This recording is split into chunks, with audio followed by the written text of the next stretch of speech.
Welcome to the Pocket Size PR podcast, the podcast where pocket-sized portions of PR wisdom are brought to you and distilled and applied to real life situations. I'm your host, as always, Charlotte Nichols from Harvey and Hugo, and I'm really excited and happy to have Kim Cattin in the studio today. Kim is managing partner of SB1 Group, CEO of West Barn Co, and also an aesthetic practitioner. Hi, Kim. Hello. Welcome. Thank you for having me. You're welcome. I've been trying to get you on for a while, so thank you for coming in. Please, can you define PR? For me, and I think the industry that I've been in, it is entirely about reputation, I feel. Oh, it's about in your industry. story and reputation. And I think it is about what you are trying to convey to that audience in any way, shape or form, in terms of not just that little snapshot of a selling of a product. For me, it's about the story behind it. What is the narrative you're trying to kind of get across? Is it behind the scenes? This is what we do. Is it, or this is the vibe of the brand, whatever it might be, that way around. I think for me, it's the story, the reputation, the story, who you are, the personality, your values, trying to get that across in some form of story, I feel. Oh, I totally agree. And the word vibe was used there, which I really like. Yeah. I think we've started to see such a shift because we're in, SB1 Group is a private manufacturer. So we started with West Barn, started our own brand, had, success doing that. And then I think realised the infrastructure was there, that we had kind of set up this whole business around one brand, but actually we had the T-shirt, we've done it, we've got it, and we could do this for other people. We had a manufacturing lab, we had staff, we had this kind of amazing team. So we started to manufacture for other people. So I think because of that, we are the behind the scenes of some of these growing brands and viral TikTok brands and, medicinal kind of brands in clinics. And yeah, so I think it's very much, we have a different view from, for example, the TikTok brands is what we do, a brand that goes into clinics. And it's all, the difference is how they tell their story. That seems to be the only difference. I totally agree. And the platforms are there, and there's just different ways of telling the story on each platform. Exactly. How important are micro narratives today? For me, I think it's vital. I think it's one of those things, though, that I think you still have to have the full story. You're so right. You have to have the full story. And I think, you can go viral. So, for example, there's one lady gone viral. She's selling candles. She's gone viral. She's had a viral moment. That tiny kind of micro decision that she made and that little kind of step that she took to go, okay, this is my honest, brutal situation. This is what I'm doing. That little space that she held, great, it's worked, she's viral. What's the rest of the story? How does she then sell her next product? How does she, what's she giving the audience? How do people become engaged and rather than just sold to? Absolutely. There's a real important part that we differentiate to our clients as well. It's that going viral, which is brilliant, versus actually having a genuine, profitable business and a sustainable brand. Yes, completely, yeah.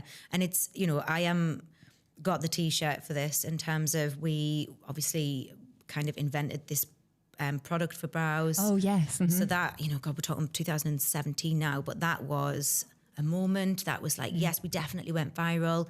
And I'm talking back when celebrities would tag because they weren't getting paid at that point. Yes. So this was a very different era to what it is now. The influencer marketing hadn't quite become what it is.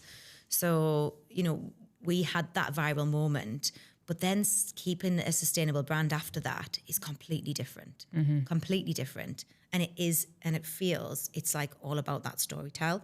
And I also feel it has to be a little bit personal. I agree. Yeah. And this is where we sometimes have problems with our clients because they're like, no, I want to hide behind my brand. Yes. And I get that. And often also they have that strategy where they're like, it's been about my reputation for too long. Now the business has to stand on its own 2 feet. But unfortunately with social, or fortunately, depends how you look at it or you're kind of, whether you're introverted or extroverted. It's just so synonymous with personal story now. Yeah. And personal brand. Totally. We are building brands from scratch as well at the moment, and the best ones are the people who kind of are excited to get behind the camera, and I'm like, yes, thank God you're happy to talk through this journey. And some of them, we've got 1 or 2 of them who will get on and be like, I've made, can I swear? Yes, of course. Great. I've made a huge fuck up and I've over-ordered this or I've done this and now brilliant. I've got no cash flow. You know, I noticed yesterday one of the ladies who sat against Self Scandals was posting on literally begging for orders, saying, I can't get through the month. And I was like, wow, that's quite interesting, isn't it? That actually we've got to this point where it's like a community to the point where they feel like that brave to say, actually, I'm really struggling this month. I've overspent on my cash flow and I can't get through the month and I'm not going to make it unless you help me out with a few more orders, whether it's real or not. Oh, yeah, good point. But we don't know. But that's the level of intimate kind of conversation that people are having behind the screen and behind the brand. Definitely. And I think if it's not real, they will get found out down the line. Oh, yeah. But I really like that approach. You know, we did a blog, I think, a little while ago, maybe a few months ago, about that kind of admitting failure or kind of owning up to mistakes, because there's some vulnerability in that, and we're all human, we all make mistakes. So it makes you more approachable and more, it's all about relationships as well. Yeah. And you kind of build that loyalty to brands. Yeah, totally. If you can relate to them. Yeah, I think if you look at brands like even Gymshark, you know, who have done what they've done, entirely direct to consumer, you know, they never went B2B. They were just, so the profit margins must be amazing for them. And, you know, they've managed to build that essentially off a guy who was blogging and vlogging his journey on YouTube. Yeah.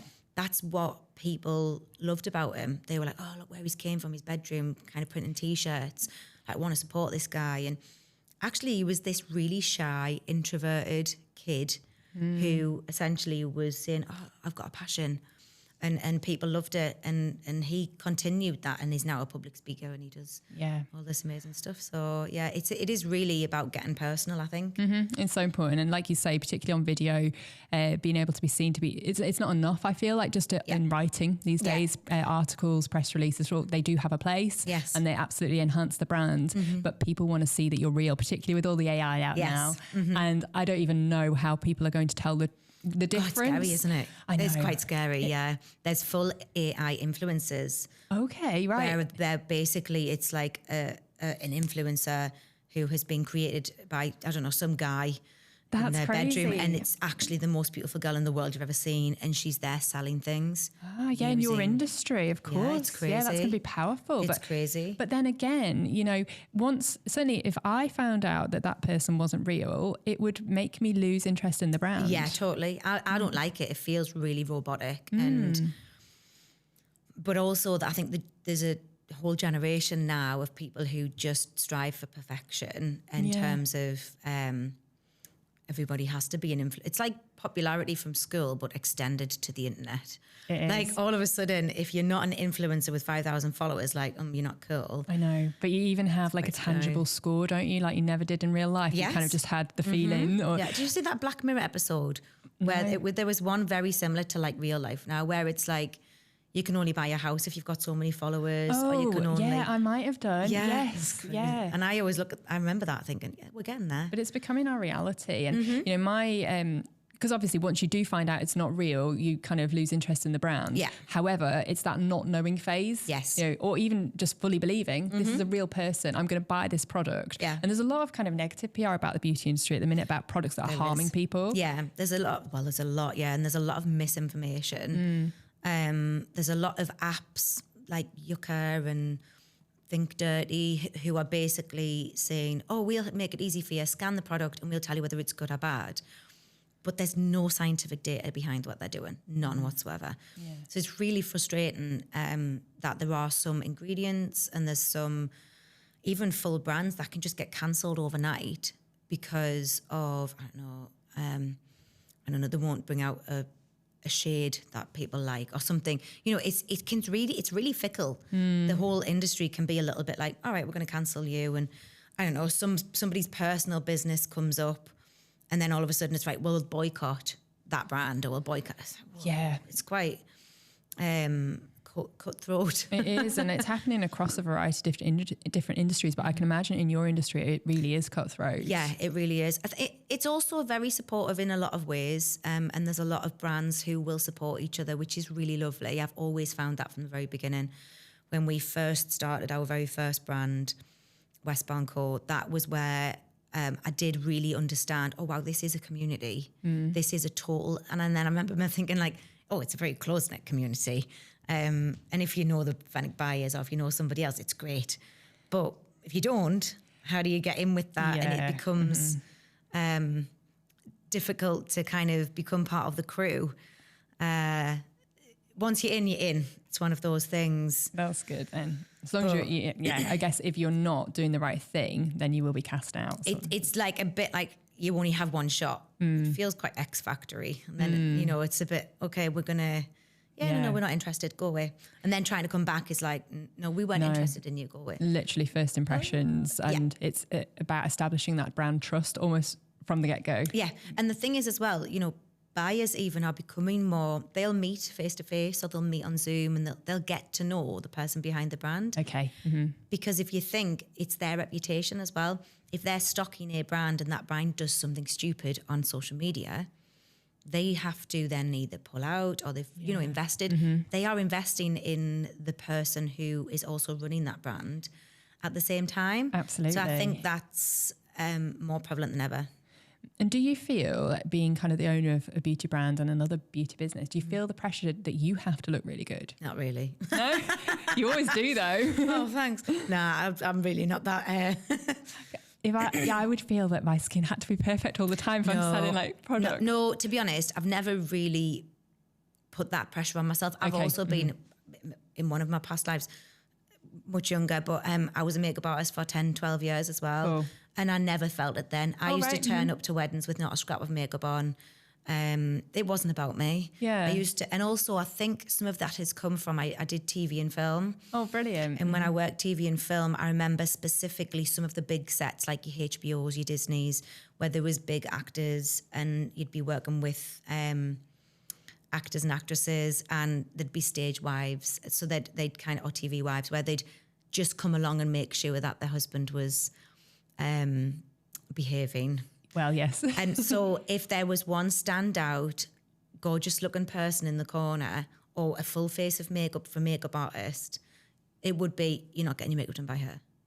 Or, and it was very, so you had to just blend in. Right, okay. And you literally taught, just keep your head down, blend in. Oh, that's so interesting. Yeah, I never thought of it like that. That was the world. It was literally like, don't stand out too much. Almost like nannies. If you are behind the camera, as in not in front of it, just don't stand out. Just kind of just blend in and get your job done. And I was happy doing that. Yeah. Which then did change when I had to suddenly get in front of the camera to be the brand owner. Yes.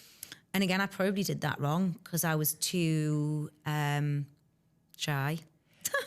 Yeah, I remember being so shy when I set up my business, but I just had that passion and I knew I had to do it to make it happen. Same. So you do it, don't you? I remember saying to somebody, I care more about the business than I do my own insecurities. Totally. But you often get tarnished with that reputation of you just love the sound of your own voice. You just need to be everywhere. It's just like, actually, this is more hard than people think. It's harder. And actually, it reaches a stage where I need the business to keep growing. I've got people that I need to pay.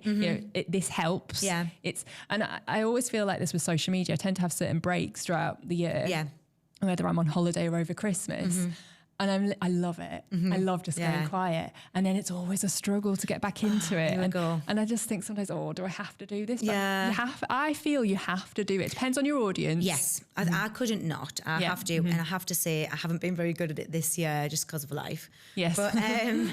But I think it is something that I'm very excited to get back into now. And I think when you're saying, is there a pressure there? To be honest, I do take care of my skin. That is something that I have a passion for and I've always had a passion for. I've always been like an SPF girl. I've always been kind of been that, and now being the clinic owner and having staff doing aesthetics and things like that. I'm also was a nurse, and I think doing all of that, I think has led me to kind of really try and look after myself internally more than anything. Yes. So there is a little bit of pressure there in the sense that if I, less than turning up feeling gorgeous or beautiful, more I have to feel awake and alive and, I totally agree. fresh. And I have to kind of look alive, I guess.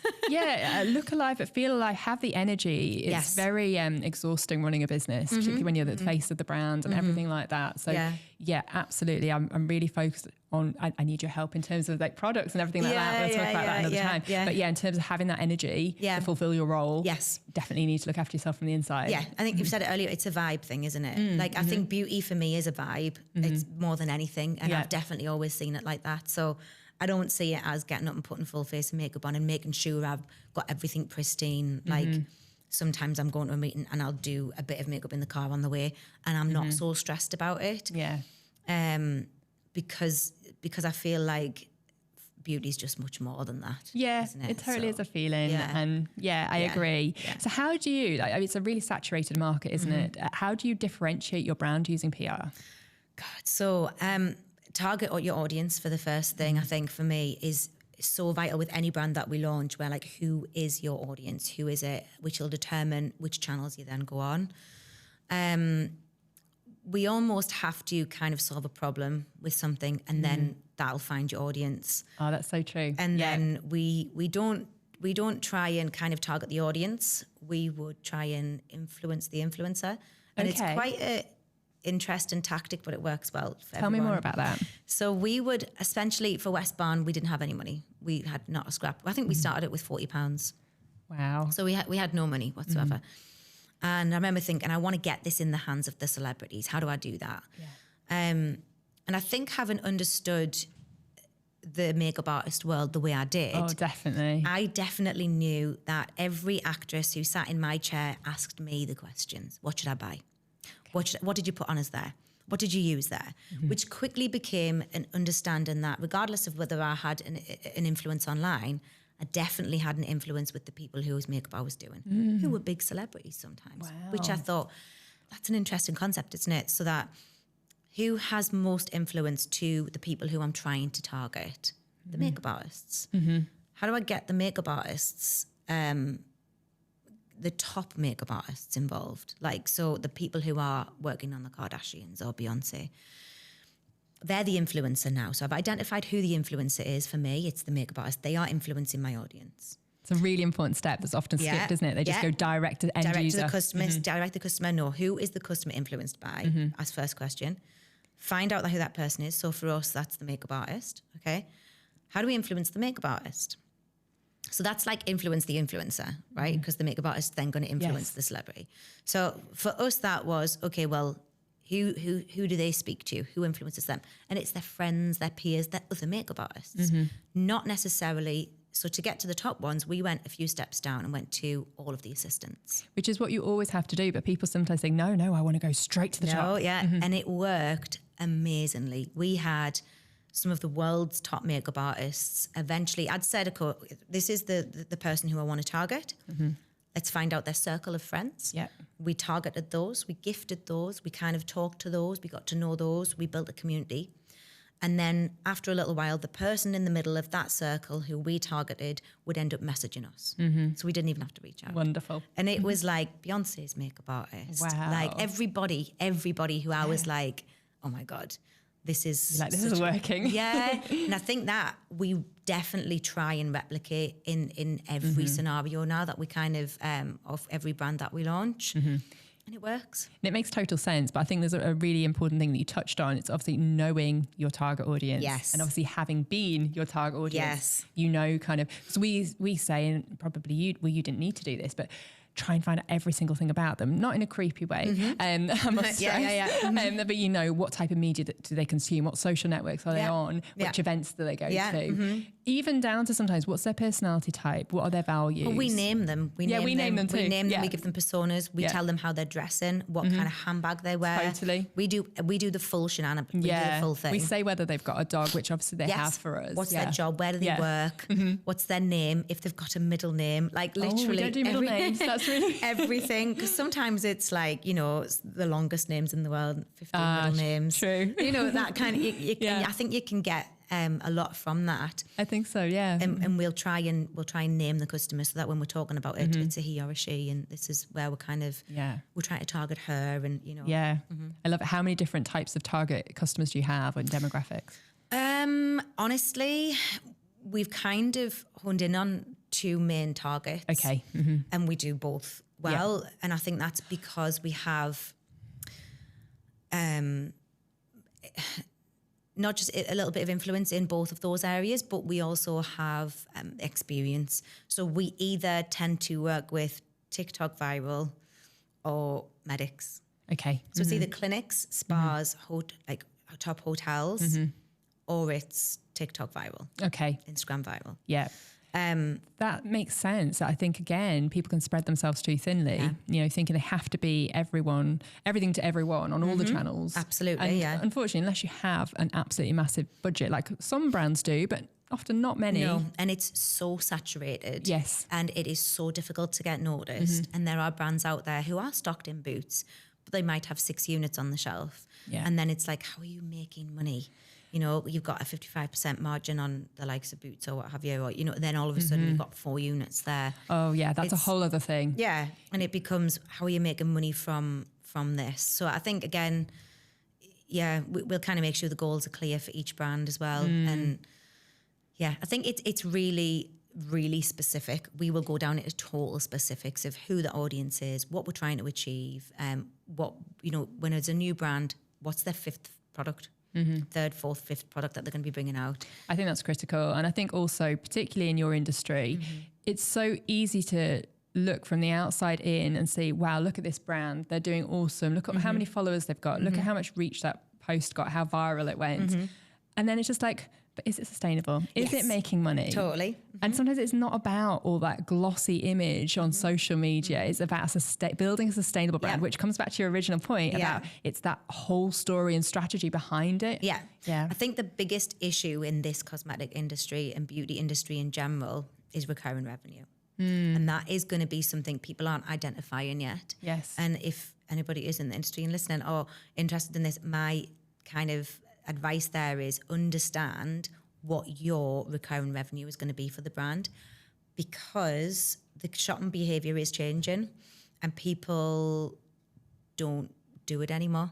So even if you buy a moisturizer and you love said moisturizer, especially like the younger generations, they will buy it, love it, rave about it, and not buy it again.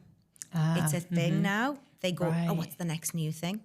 They don't care about, there's almost no brand loyalty. There's almost no, but brand loyalty left a little while ago, but product loyalty is also now almost disappearing, which is what we're finding in some of those shopping behaviors, which is then like, oh my God, how do we keep this sustainable then?